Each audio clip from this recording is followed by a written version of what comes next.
Marami akong napapansin ngayon mga beshi na content creator, no, na masyadong nagmamadali, no, para mag-boom dito kay Lolo Meta.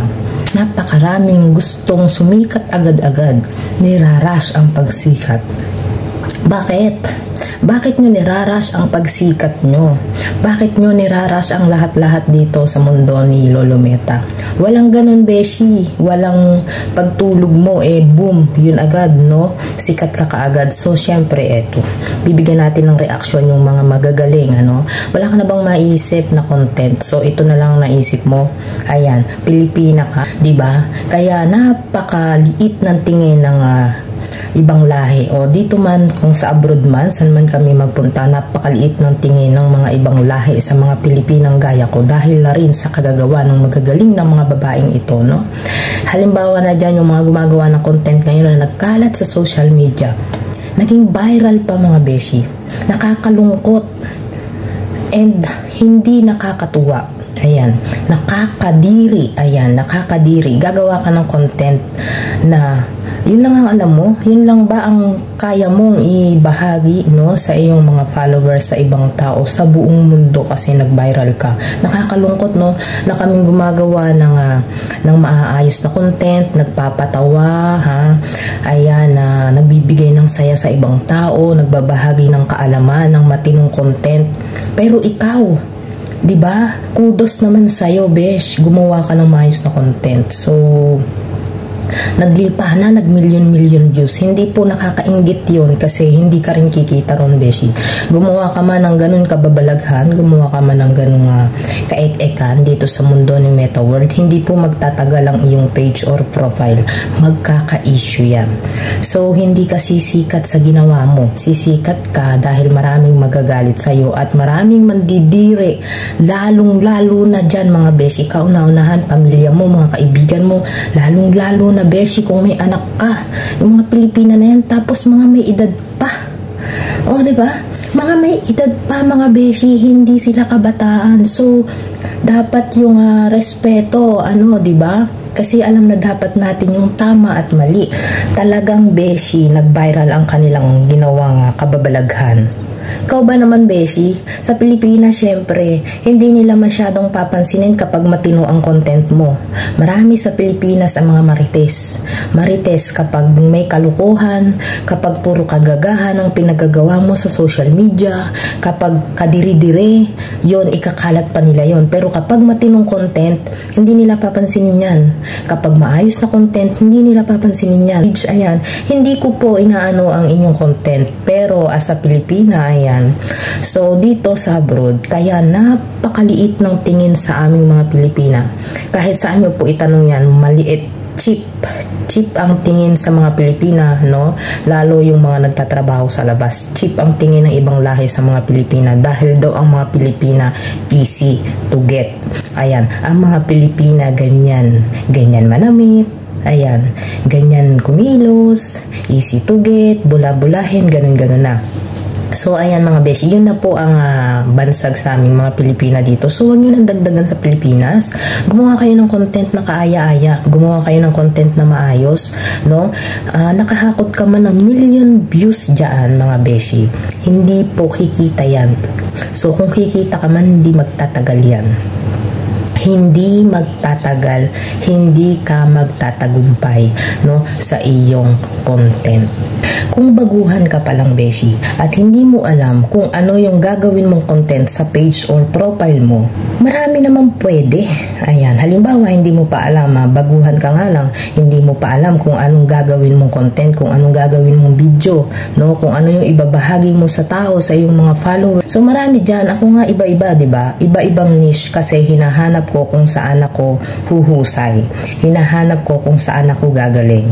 Hinahanap ko kung saan ako mamahalin ng tao. Ganun po kasi baguhan tayo. Hindi masama yun. Hindi ka pagagalitan ni Lolo Meta kung paiba-iba man ang iyong content. Kasi buhay mo yan. Sarili mo yung page mo na yan. Nasa sayo yan kung ano yung gusto mong i-content. Pero syempre, mas maganda yung isang niche lamang. Ayan. Kung saan mo nahanap, kung saan ka masayang topic, ayan, yun ang pagtuunan mo ng pansin sa iyong profile or page. Bakit masaya ka, beshi, sa paghuhubo? Masaya ka dahil nakikita ng maraming tao ang katawan mo. Nakikita, naghuhubo ka, sumasayaw-sayaw kang ganyan, di ba? And then yung tugtog nyo, yung verse sa Bible, ayan, hindi nyo alam yun, mga tinugtog-tugtog nyo pa, sinayaw-sayaw nyo pa, hindi nyo alam, verse sa Bible yun, di ba? Isip-isip din mga beshi, minsan dapat kung tayo ay content creator na, kasi marami nang makakakita ng page natin, lalo magbo-boom yan eh. Sa kalaunan na, halimbawa ngayon, hindi ka pa napapansin, kalaunan mga beshi, makikita ka ng maraming tao, magbo-boom yan kalaunan, ayan. So maganda bang nakilala ka dahil nakipag-away ka? Nakilala ka dahil naghubo ka, di ba? Mas nakilala ka dahil sa pang-i-scam, di ba? Yung halimbawa, magpapamigay ako ng 20,000 pesos, ganito, mag-PM lamang ang ganito. So, gusto mo lamang makilala, in-scam mo yung mga tao, niloko mo yung mga tao, nag-follow sila sa'yo, nakahakot ka ng ilang followers, ng maraming followers, ng maraming views, pero hindi mo ginawa, in-scam mo sila. So, di ba? Mas mahirap mga beshi yung makilala ka dahil sa nanloko ka ng kapwa mo dito sa social media.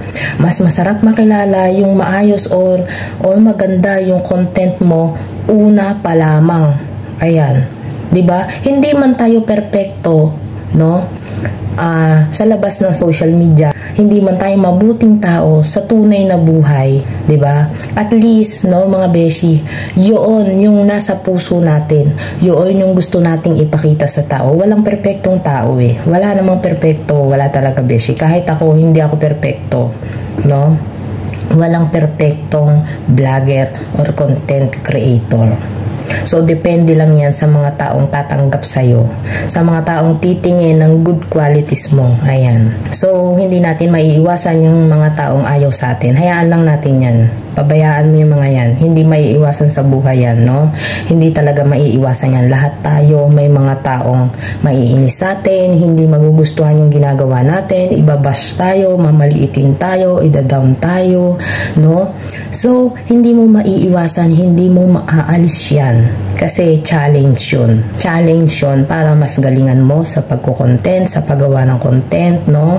Sa pagbabahagi ng kaalaman mo dito sa social media as a content creator. Yun po, challenge yun. So, wag mong madaliin, beshi. Wag mong i-rush ang lahat-lahat dito sa social media. Walang rush dito. Walang madalian. Walang madali ang pagsikat. Mas mahirap, mga beshi, yung sumikat ka nga kinabukasan, boom. Pero nakakadiri yung ginagawa mo, no? Hindi ka aya-aya sa paningin ng mga bata. Maraming mga bata ang nagbababad sa social media, diba? Hindi magandang ehemplo. Kaya nga content creator, no? Social media influencer, no? So, ano yung gusto mong maging influensya mo sa mga tao? Yung kadiri-diring bagay? Yung nakikipag-away ka? Yung puna ka ng puna sa mga content ng iba? Yung inaaway mo yung content ng iba at ginagawa mong sarili mong content? Hindi po maganda yun para sa akin. Pero kung sa kanila gusto nila yung ganun, ginagawa nilang content yung ibang content ng iba, ayan, kung doon sila masaya, go, buhay nila iyon. Pero ito, mga beshi, hindi maganda, no? Para sa akin, hindi maganda. So, yun lang. Sana maging aral sa lahat, no? Tayo Pilipina, no? Igalang natin ang ating pagiging Pilipina. Maraming salamat, happy vlogging, and magandang buhay.